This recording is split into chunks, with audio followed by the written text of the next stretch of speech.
Hello students. So today we are going to see this topic WLAN 802.11. Okay. So this is wireless local area networks. So in that it has a version 802.11. Okay. So the first thing is Wi-Fi. Wi-Fi stands for wireless fidelity. It is a wireless network technology that permits computer and alternative devices to be connected to every alternative into the into a local area network and to the net without wires and cables. Wi-Fi is additionally stated as wireless local area network that stands for uh, wireless local area network and 802.11. It is technical code for the protocol. So it is a technical code for protocol WLAN. Okay. So advantages and benefits of Wi-Fi are it provides mobility. Example, uh, I get internet connection wireless through my laptop computer at home and at work because of Wi-Fi hotspot both at home and at work can be used. It provides connection to internet, flexibility of LAN ensures connectivity.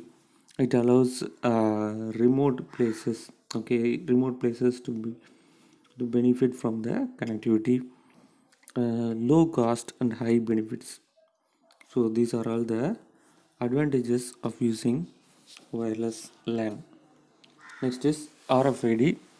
RFID stands for uh, radio frequency identification. So this radio frequency identification is a technology designed to locate objects like credit cards, passports, and even livestock. So livestock means cattle, uh, horses, dogs. Okay. So here you can see that it uses radio signals. RFID uses radio waves to read and capture information stored on a tag attached to an object. So tag can be read from several feet away and does not need to be uh, direct line of sight line of sight of the reader to be traced.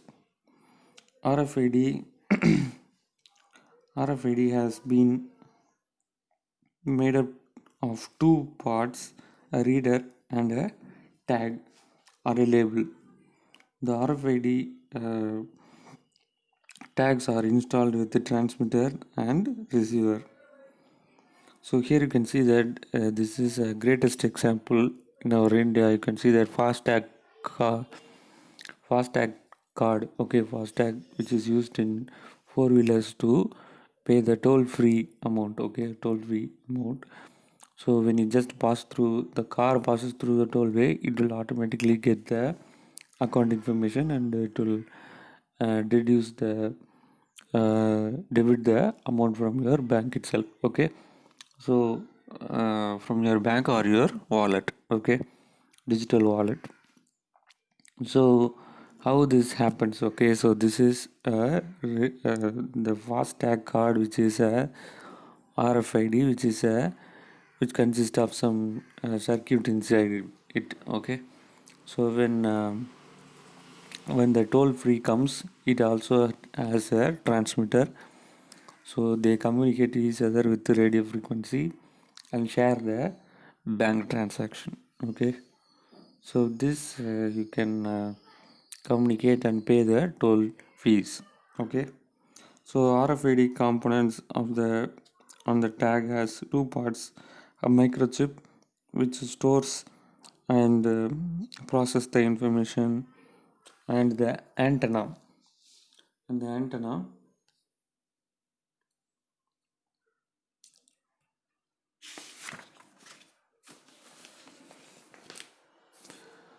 antenna to receive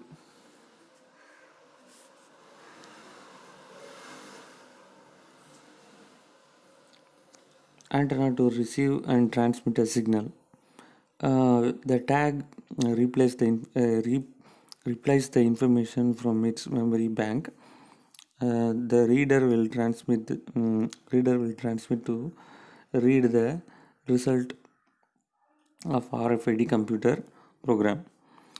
Two types of RFID, they were active RFID and passive RFID.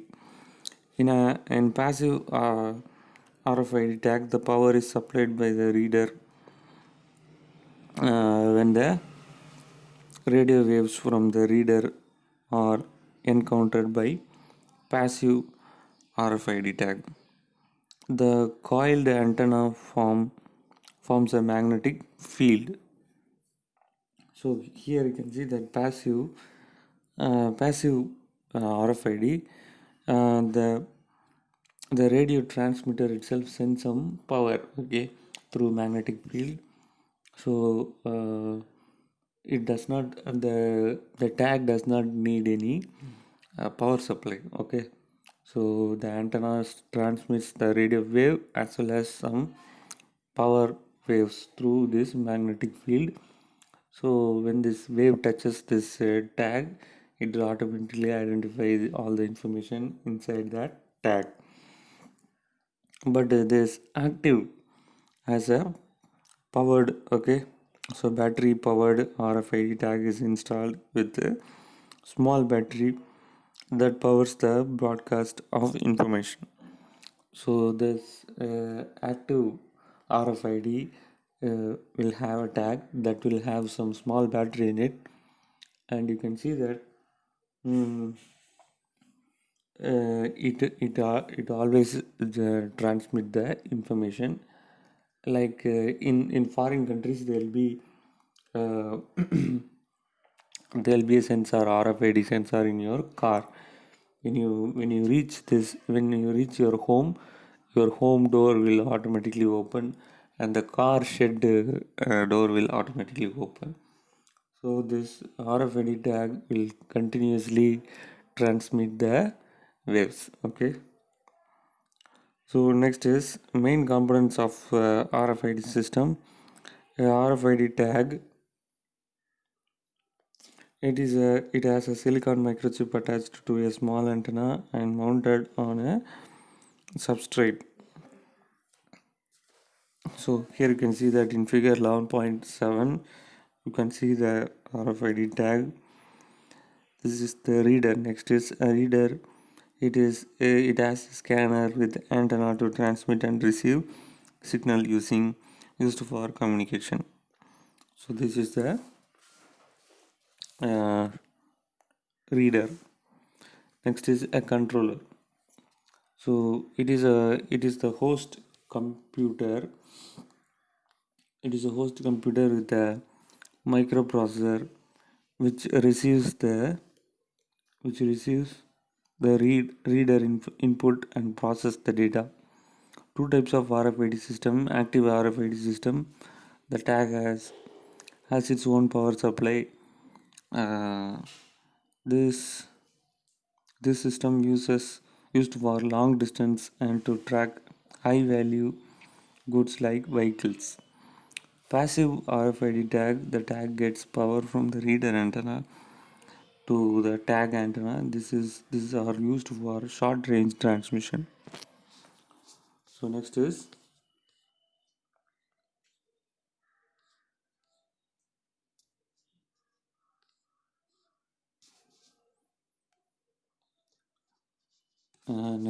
a reference model. So in that we are going to see this OSI model. So the open source interconnection, that is OSI model, was found in the year 1934. Generally a general framework that enables network protocols along with the software and and system to be developed based on the general set of guidelines. It describes the standard for intercomputer communication as shown in figure 11.9. So here you can see that it is given in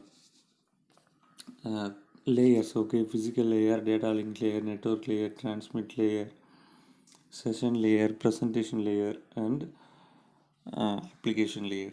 Okay, so this here you can see that there are 7 layers, so it is given from bottom to top. Okay, so layer 1 is physical layer, so it is responsible for connectivity through cable or wireless communication.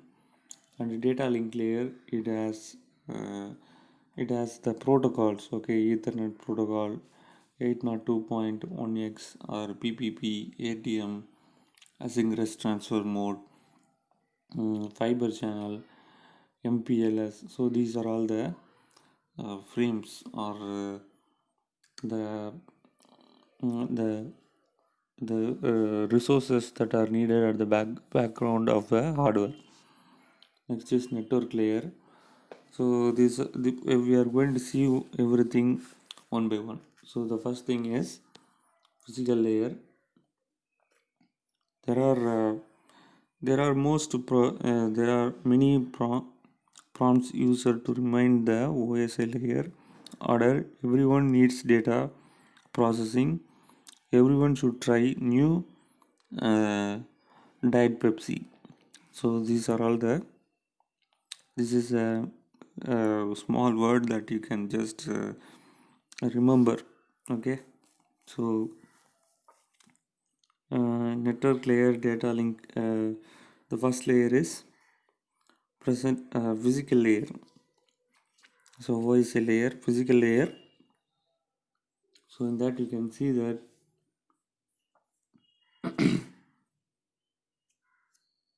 yes, this is the first layer.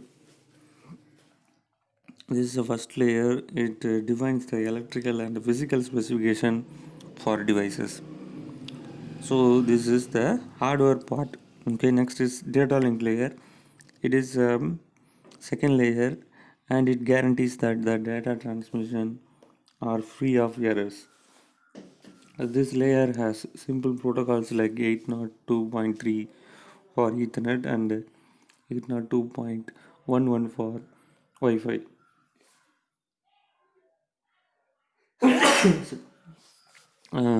Network layer. Next is it is the third layer, determines the path of the data packets. This layer is responsible for routing of data packets using IP address. This transport, next is transport layer. It is a fourth layer that guarantees the transportation sending of data successfully. It includes the error checking operation. Session layer, it is the fifth layer, identifies the established system session between different network entities. It controls dialogues between computer. For instance, while accessing a system remotely, session is created between your computer and the remote system.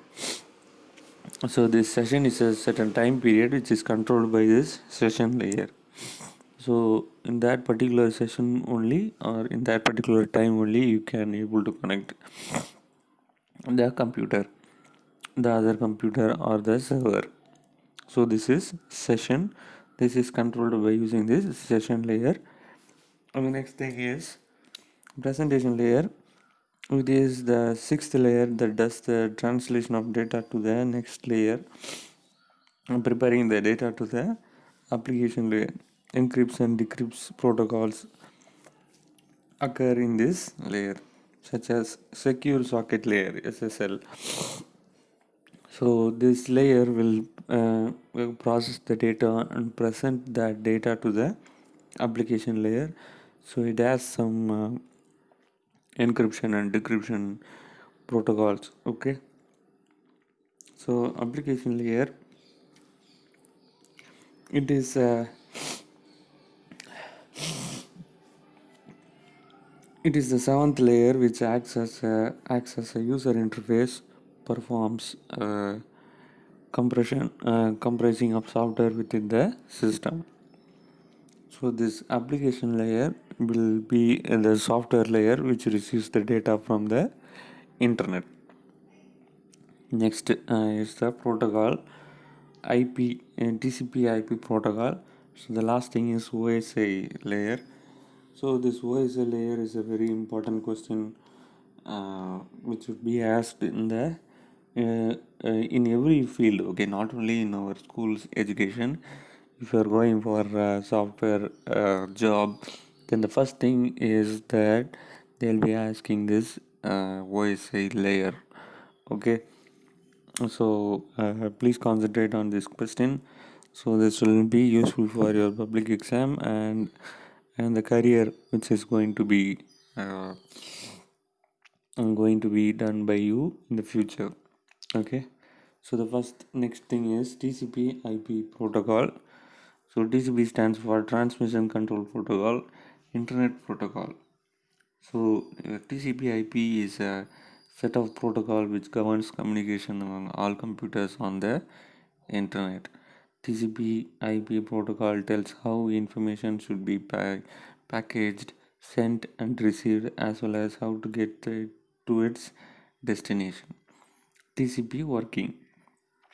TCP/IP is a combination of two protocols: Transmission Control Protocol and IP Internet Protocol.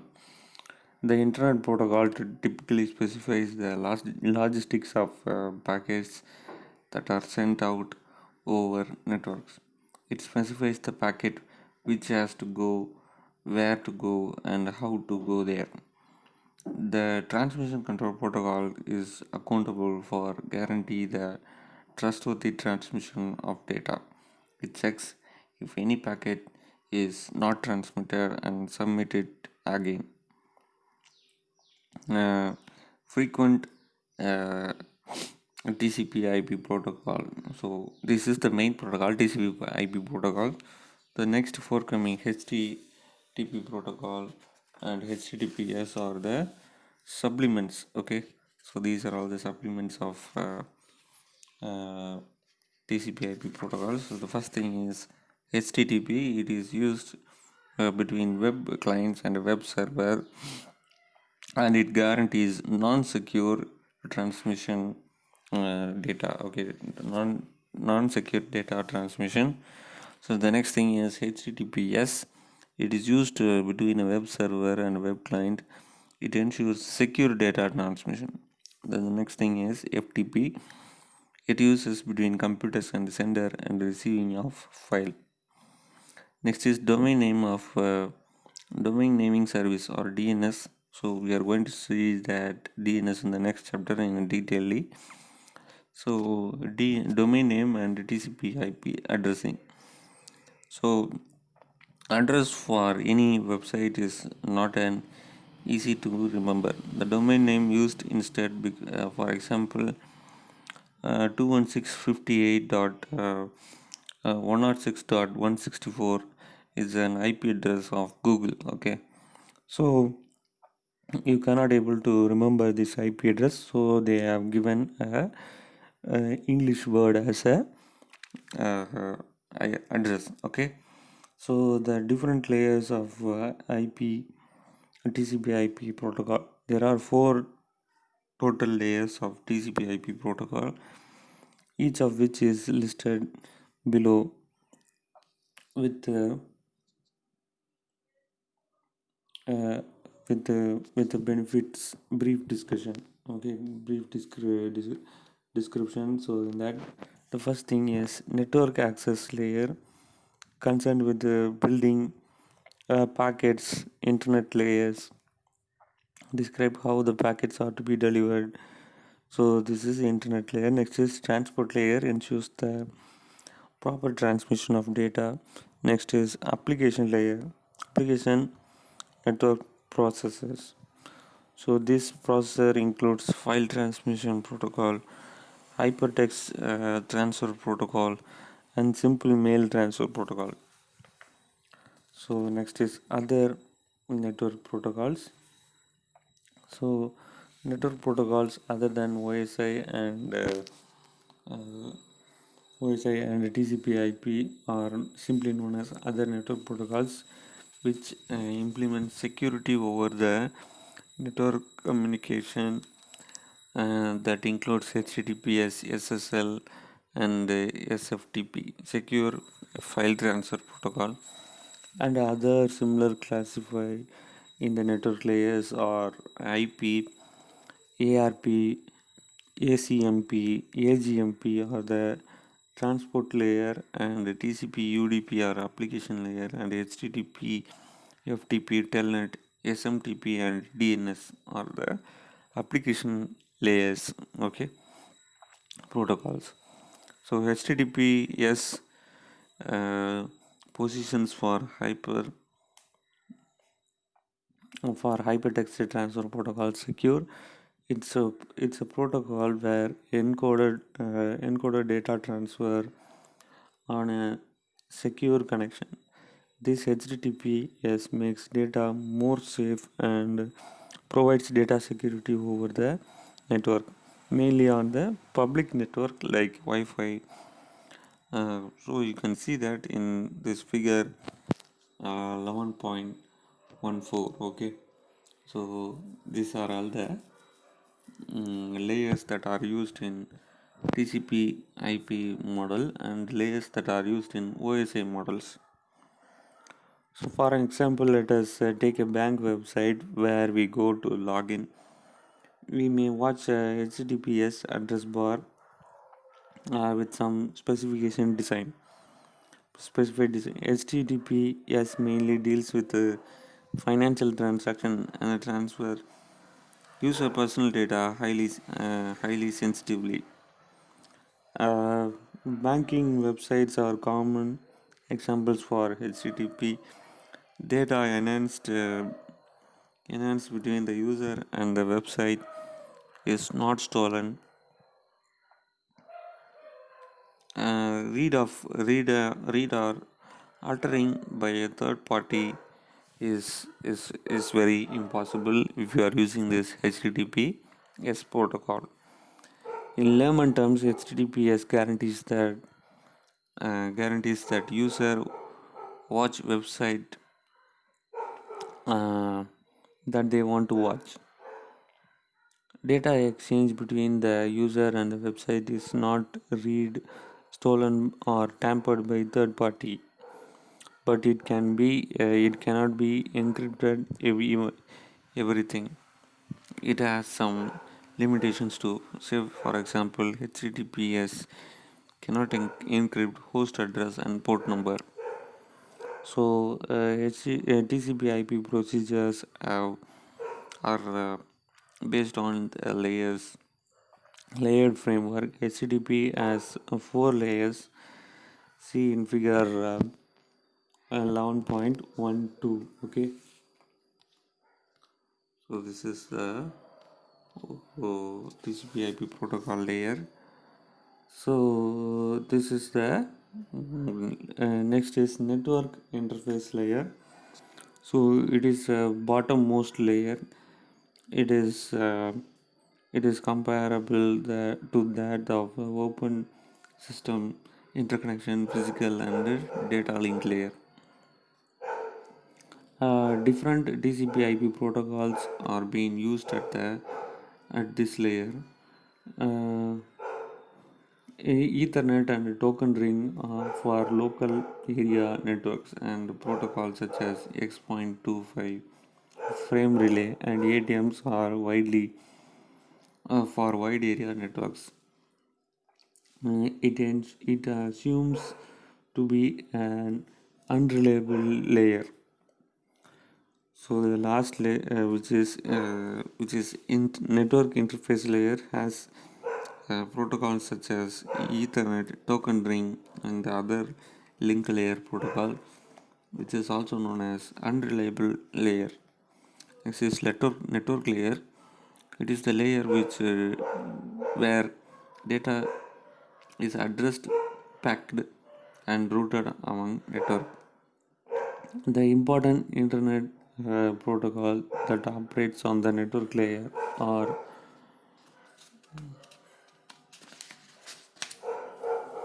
internet protocol, routable protocol which uses IP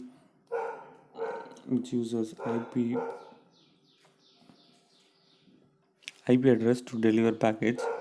It is an unreliable protocol, does not guarantee delivery of information. Next protocol is address resolution protocol, ARP, resolves IP address to MAC. MAC means medium access control. It is also an address.